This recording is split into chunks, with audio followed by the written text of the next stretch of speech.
Hello नमस्ते सबैजनालाई, मेरो नाम दिपेन्द्र सुनार। जुम्ली जनताले किन ज्ञानेन्द्र साईलाई भोट हाल्ने म त्यसको बारेमा भन्न गइरहेको छु। मैले सिकेको भनेको योबाट मैले भन्न चाहेको, मैले पुस्तक पढेको छु, मैले यो किताब पढेको छु, त्यसैले म भन्न गइरहेको छु कि जुम्ला जनताले ज्ञानेन्द्र साईलाई भोट हाल्नुपर्छ। यो पुस्तकमा लेखिएको थियो, म 10 कक्षामा पढ्छु। म आफू भोट त हाल्दिनँ अनि मेरो एज पनि भएको छैन, म भर्खर 14 वर्षको केटा हो, 14 वर्षको बालक हो। अनि म भन्छु ज्ञानेन्द्र साईलाई भोट हाल्नुपर्छ। किन त मैले यो पुस्तकमा पढेको छु। यो पुस्तकमा लेखिएको छ हामीले सधैँ समाज आफूभन्दा माथि उठेर देशको लागि हेर्नुपर्छ। हो, नरेश भण्डारी मान्छु म जुम्लाको लागि चाहिने मान्छे हो, तर ज्ञानेन्द्र साई भने देशको लागि चाहिने मान्छे। त्यसैले सबैले बुझ्न जरुरी छ अनि जुम्लावासी सचेत हुन जरुरी छ। अब भन्छन् कि ज्ञानेन्द्र साईले के गर्यो, हाम्रो जुम्लामा के हो चाहिने, पर्सनली गर्नु पऱ्यो गरे। अब नरेश भण्डारी भनिहाल्छ नि त्यो माथि। अब त्यो किनकि उसले हस्पिटल बनायो, हस्पिटलमा पुरै के कर्मचारी छन्, पुरै हस्पिटलमा भएको भनेको त्यो माओवादीकै कर्मचारी थियो पहिला।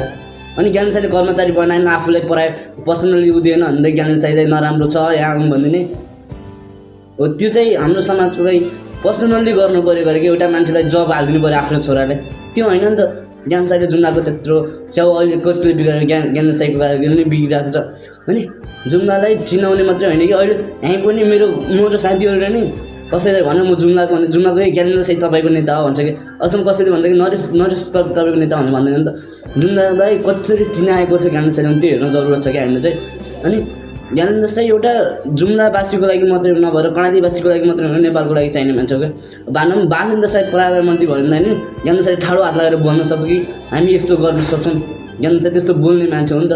ज्ञानेन्द्र साई मात्रै एउटा यस्तो नेता थियो नि नेपालमा, जसले प्रधानमन्त्री ठाडो आङ्गो लगाएर बोल्न सक्ने मान्छे थियो कि। यदि ज्ञानेन्द्र साईले जुम्लामा हार्यो भने सम्झिनु त्यो दिन नेपालको एउटा खम्बा हरिनेछ कि, नेपालमा एउटा आवाज विहीन हुनेछ कि। कर्णालीवासी त हुनेछन्, नेपालमा दुखी गरिबहरू पनि आवाज बन्नेछ।